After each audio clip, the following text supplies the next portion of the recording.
Bueno, ustedes que vinieron a esta parroquia, la Ascensión del Señor, estamos en este 10º domingo del tiempo ordinario y hemos leído el texto del Evangelio de San Lucas en el capítulo 7, versículo del 11 al 17. Y yo solamente quisiera quedarme en esta parte del Evangelio que dice: la gente se asombra ante las acciones milagrosas de Jesús y dicen: un gran profeta apareció entre nosotros, Dios ha venido a salvar a su pueblo. ¿Por qué la gente estaba tan sensible frente a la acción milagrosa de Jesús? Porque 6 siglos antes, Dios se quedó mudo. Después de que se acabó la realeza en el año 587 antes de Cristo, siglo VI, y desaparece el último profeta que quedó en la antigüedad, que era Jeremías. No volvió Dios a hablar, no volvió a mostrarse, no volvió a hacer acciones milagrosas, nada. Se quedó Dios en silencio 6 siglos. Y después eso empezó una problemática. Antíoco IV invade la región de Palestina, luego viene Pompeyo en el año 63 a invadir a Palestina, empiezan esos conflictos entre el mundo judío y la cultura grecorromana, luego por allá en el 66 hasta el 70 se logra independizar los judíos del Imperio Romano, en el 70 llega Vespasiano y Tito y destruyen el templo, luego siguen unas revueltas hasta que alrededor del año 135 aparece un Mesías muy apoyado por los fariseos llamado Bar Kokhba, el hijo de la estrella, y los romanos se cansan, acaban completamente ahí sí con Israel, le sustituyen el nombre y le colocan Palestina, es decir, tierra de los filisteos, hasta 1948, cuando los judíos restablecen su identidad como pueblo y recuperan el nombre que desde el siglo II se los había retirado Roma, y que en el siglo XX recuperan entonces este nombre de Israel. Dios se quedó callado en 6 siglos. Entonces la gente estaba necesitada, ansiosa de escuchar, de ver milagros, de escuchar los profetas, de mirar realidades que realmente le indicaran el camino de Dios. Y aparece Jesús, quien empieza a transmitir un mensaje hacia la gente pobre y hacia también los ricos, empieza a consolar al triste, empieza a cuidar a las viudas, sana a los enfermos. Entonces, claro, ellos empiezan a descubrir que Dios ha venido a salvar a su pueblo.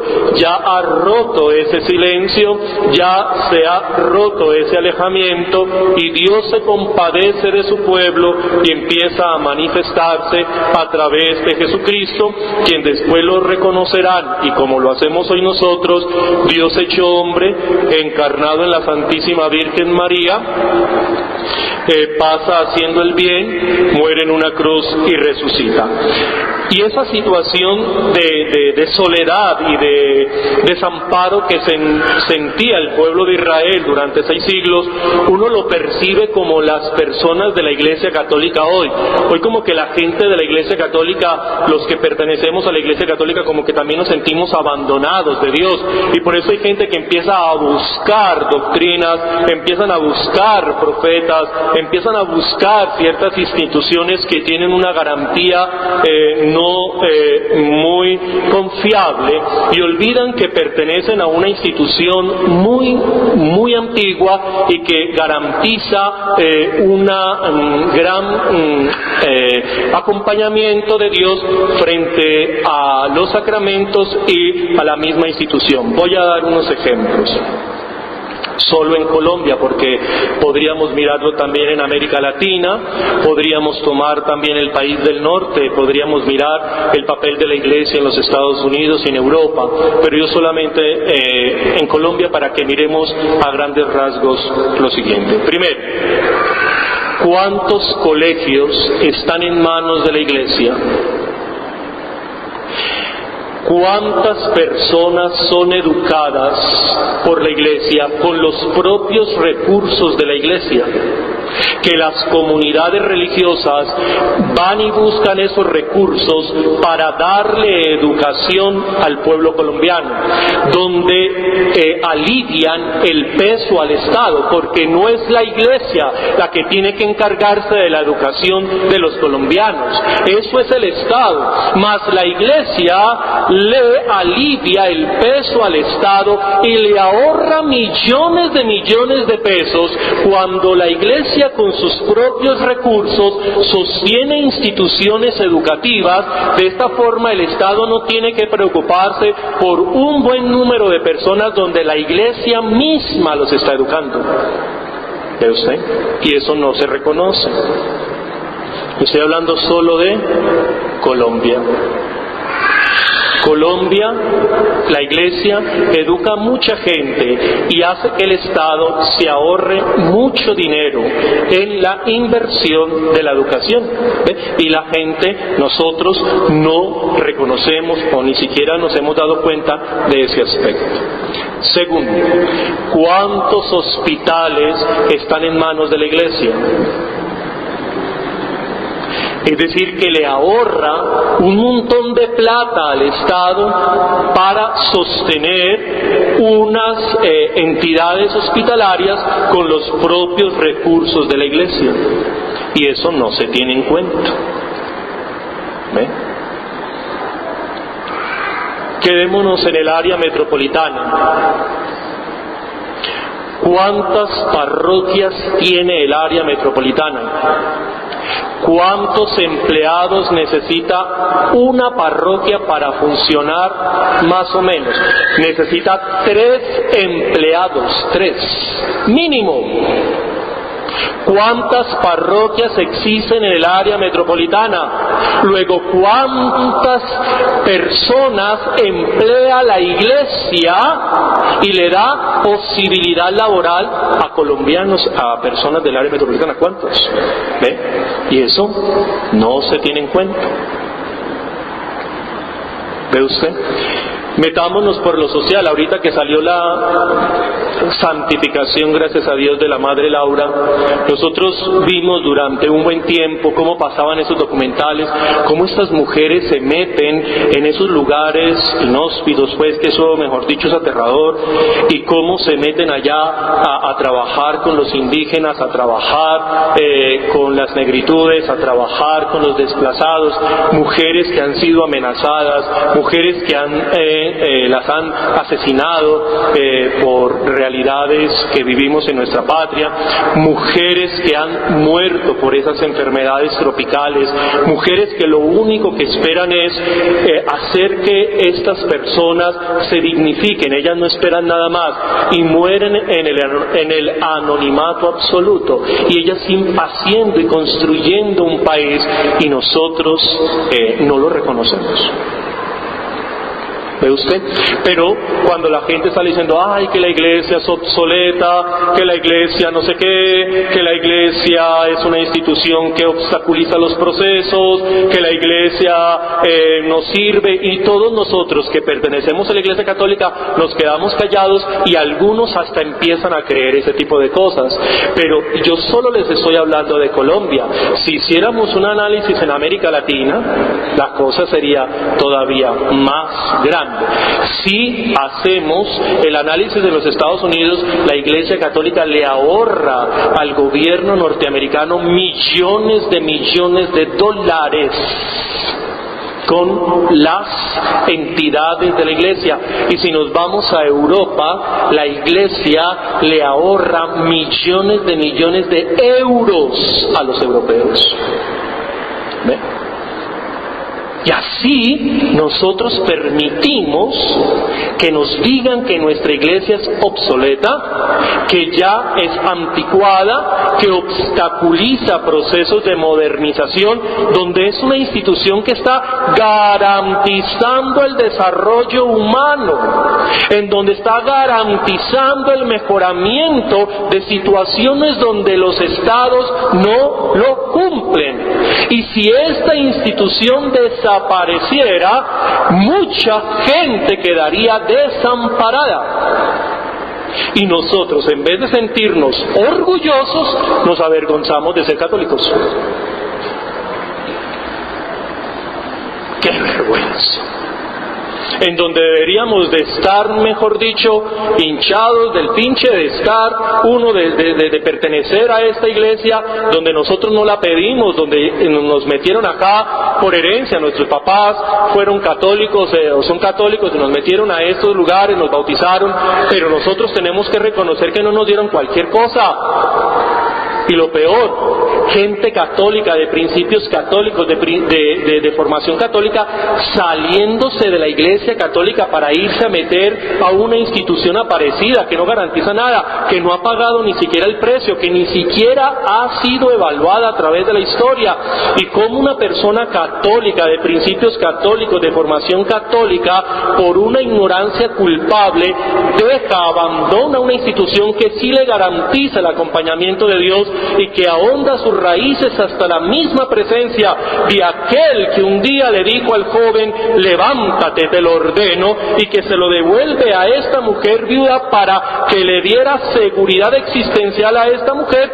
Nos damos el lujo de abandonar una institución que sí tiene un patrimonio, que sí tiene una garantía, que sí puede demostrar todo lo que ha hecho por esta sociedad y por la sociedad occidental, y la abandonamos dejando que personas de media petaca, personas con cultura media, personas que se creen que leen mucho, que saben mucho, pero que son temerarios, es decir, que tienen una intencionalidad de hacer daño, vengan a hablarnos a nosotros los católicos, que somos perros viejos, que ladramos sentados, a decir que nosotros no servimos para nada.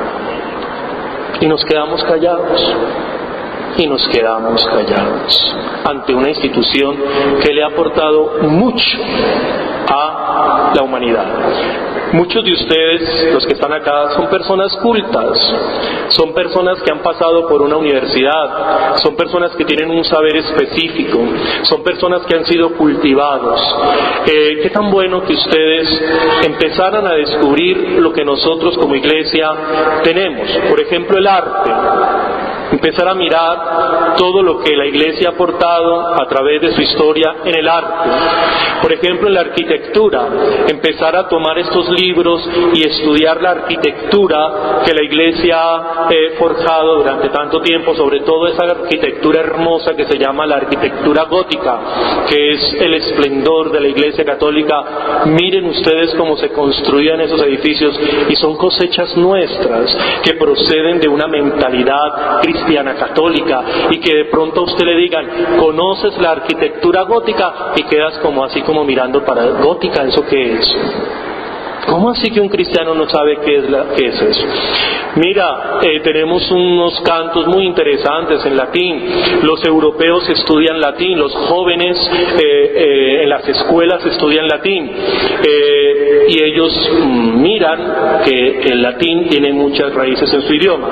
Nosotros que sí que hablamos latín, porque el español es muy conectado con el latín, podríamos decir que es la hija directa del latín. El castellano es el latín y el castellano pues son extremadamente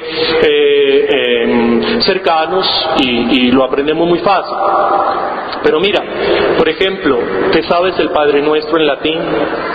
¿Te sabes el Ave María en latín? ¿Te sabes algunas oraciones en latín? ¿Has escuchado algunos cantos gregorianos en latín? Ahora en el computador lo puedes bajar. Por ejemplo, yo quisiera escuchar el Pangelingua, o quisiera escuchar el Veni Creator, o así. Entonces lo busco por internet, lo bajo en latín, lo bajo en español, y aprecio el idioma. De pronto me pongo a estudiar un poquito el latín. Es decir, es que eso no es para la gente de clase alta, eso es para todos nosotros. Todos nosotros nosotros que pertenecemos a esta iglesia. De pronto, Dios mediante, mañana vamos a Europa, nos vamos para una iglesia de esas donde la gente reza en latín, porque como todos hablan en diferentes idiomas, utilizan el latín. Y entonces nosotros que somos colombianos, porque todavía creemos que tenemos taparrabos y porque todavía nos sentimos de tercermundistas, comienzan allá a rezar Pater Noster qui es in cielo, y todos nosotros con la boca cerrada, porque como usted es colombiano, ¿qué tenemos nosotros que no tengan ellos? Bueno, sí tenemos la pereza, ellos no la tienen. Nosotros somos perezosos para estudiar, nosotros somos perezosos para prepararnos, nosotros somos perezosos para descubrir a través de la cultura, a través de la lectura, a través de los elementos que nuestra misma iglesia nos ofrece, salirnos de esa ignorancia tan horrible. Tenemos mucho, la Iglesia Católica ofrece mucho.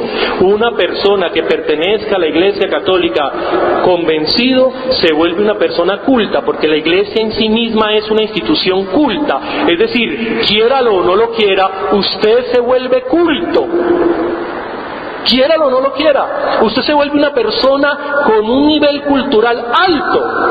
Si solamente se mete en la iglesia, se le exige aprender otros idiomas, se le exige generar un lenguaje mayor del que manejamos. Es decir, usted se vuelve una persona que puede ser competitiva en medio de, porque la iglesia en sí misma ofrece cultura y lo mejor, nos garantiza el acompañamiento de Dios en medio de nuestra realidad.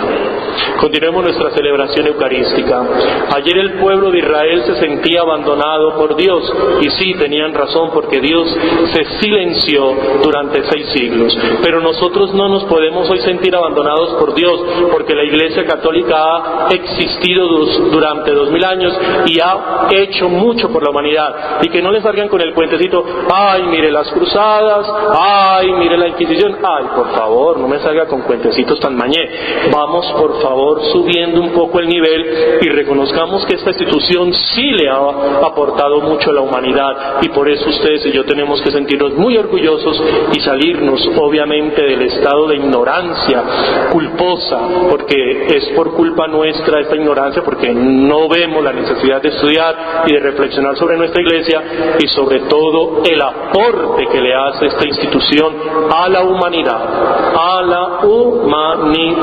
y eso ustedes y yo como católicos lo tenemos que reconocer, y por eso no podemos permitir que gente ordinaria, gente inculta, gente de una formación baja vengan a darnos unas ideas que no corresponden a nuestras concepciones y a la realidad católica. O también hay personas muy preparadas, muy cultas, que han estudiado y que por resentimiento contra la iglesia o porque, no sé, se creen ya la última Coca-Cola del desierto, entonces vienen a hablar de una institución que lo supera, y nosotros nos vamos tragando el cuento, es que porque es una persona profesional, porque tiene un título, y nosotros, una persona por muy sencilla que sea, solo con que le hable de las grandes realidades que la iglesia ha hecho, no necesita tener ni títulos, no necesita descrestar con autores, sino simplemente con lo que puede ver, pero necesitamos descubrir esa gran presencia que Dios tiene en medio de nuestras sociedades. El Señor esté con vosotros.